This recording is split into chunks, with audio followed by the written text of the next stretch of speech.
Welcome to மைத்ரிஸ் kitchen. இன்றைக்கி அவியல் எப்படி பண்ணுறதுன்னு பார்க்க. அவியல் பண்ணலாம். கேரளா டிஷ் அவியல், கேரளா ஸ்டைலில் இன்றைக்கி அவியல் நல்லாயிருக்கும். பாருங்கள் எப்படி பண்ணுறதுன்னு பார்க்கலாம். அதுக்கான பொருட்கள்லாம் இருக்குது, வாங்க. தேங்காய் ஒரு மூடி வச்சுருக்கேன் கீரி, 4 பச்சை மிளகா, 3 சின்ன சின்னதாக கத்திரிக்காய், 3 பாதி வாழைக்காய் வச்சுருக்கேன், சின்னதாக ஒரு 10 ஒரு அரைக்கீத்து பரங்கிக்காய் வச்சுருக்கேன். தேங்காய் எண்ணெயில் தான் நம்ம இது பண்ணுவோம், ஸ்பெஷலே தேங்காய் எண்ணெய் தான். அதனால் தேங்காய் எண்ணெய், ஒரு அரை கப்பு தயிர், கொஞ்சம் புளிக்காத தயிர் எடுத்து வச்சுருக்கேன், பூசணிக்காய் ஒரு அரைக்கீத்து, 1 கேரட்டு, 4 கொத்தரங்காய், 2 பீன்ஸு, சவுச்சவ் ஒரு சின்னதாக ஒரு சின்ன சவுச்சவ் 1, மாங்காய் வச்சுருக்கேன். இதுக்கு அவள் மாங்காய் போடுவா கேரளாவில், அதனால் மாங்காய் போடலாம். மாங்காய் போட்டால் டேஸ்ட்டாக இருக்கும். பாதி மாங்காய், ஒரு முருங்கைக்காய், ஒரு துளியோண்டு அரைக்கீத்து காராக்கரணை வச்சுருக்கேன். இப்போ எப்படி பண்ணுறதுன்னு பார்க்கலாம், வாங்க. இலுப்பச்சட்டி வச்சுருக்கேன். இப்போ அதில் நம்ம ஜலம் ஊற்றிக்கலாம். ஜலம் 1 கப்பு தான் ஊற்றிக்கணும், 1 கப்பு இதில், ஏன்னா நிறையா வேண்டாம். முதல்ல இந்த நல்லா வேகிற காய்கறியை ஃபஸ்ட்டு போட்டுடுவோம். தண்ணி நல்லா சுடட்டும், ஜலம் சுட்டோன்னு போடும். கேரட்டு, இந்த காய் இதெல்லாம் போட்டு இப்போ தண்ணி சுட்டுடுது.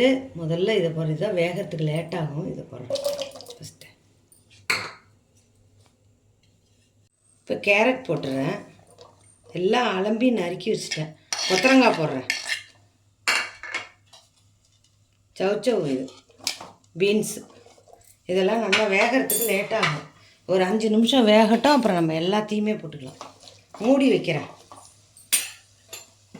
5 நிமிஷம் வேகட்டும், நம்ம அரைக்கிறத பார்க்கலாம். இதெல்லாம் அரைக்கலாம். இது போடுறேன், பச்சை மிளகா, தேங்காய், 1 ஸ்பூன் ஜீரகம். நான் தண்ணியே ஊற்றக்கூடாது, அடிச்சுன்னு வந்துடுறேன். இந்த மாதிரி தான் அடிச்சுக்கணும், நம்ம தண்ணியே இதுக்கு தேவையில்லை, இப்படியே அடிச்சுக்கணும். இப்போ இது 3/4 வேக்காடு வரட்டும், வந்தோடனே எல்லா காய்கறியும் போடலாம். இப்போ வெள்ளை பூசணிக்காய், இதையும் போட்டுறேன், பரங்கிக்காய், முருங்கைக்காய், மாங்காய், அதையும் போட்டுட்டேன்.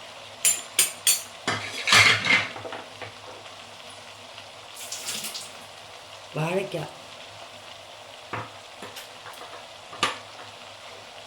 கத்திரிக்காயும் போட்டேன்.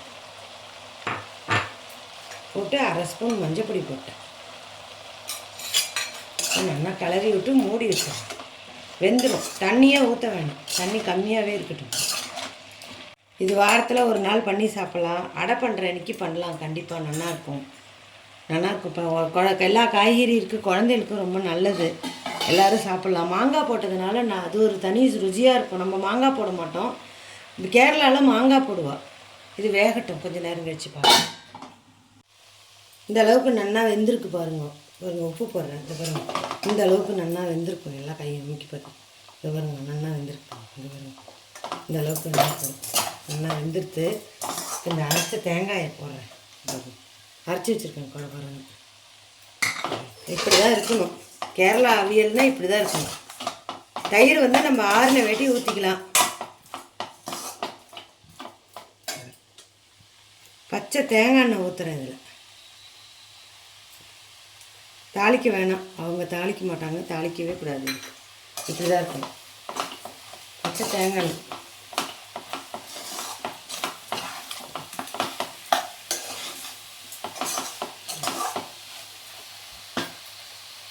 கருவேப்பிலை, 1 நிமிஷம் மூடி வைக்கலாம். உப்பு கரைஞ்சோன்னே தயிர் ஊற்றிக்கலாம், ஆறின வெட்டி. இப்போ இது நல்லா ஆறிடுத்து, நல்லா உப்பெல்லாம் கரைஞ்சிருச்சு. அடுப்பை அணைச்சிடலாம். அணைச்சிட்டு தயிர் ஊற்றிக்கலாம். நம்ம பாருங்க, நான் புளிக்காத 2 ஸ்பூன் தயிர் எடுத்து வச்சுருக்கேன், ஊற்றுறேன். அவ்வளோதான். இதான் கேரளா அவியல், சூப்பராக இருக்கும். கேரளாவில் இது ரொம்ப ஸ்பெஷல். அடைக்கி எல்லாத்துக்கும் தொட்டுக்கலாம், நம்ம புளிஞ்சாத்துக்கு எல்லாத்துக்கும் தொட்டுக்கலாம், ரொம்ப நல்லா இருக்கும். பாருங்கள், அவியல் ரெடி.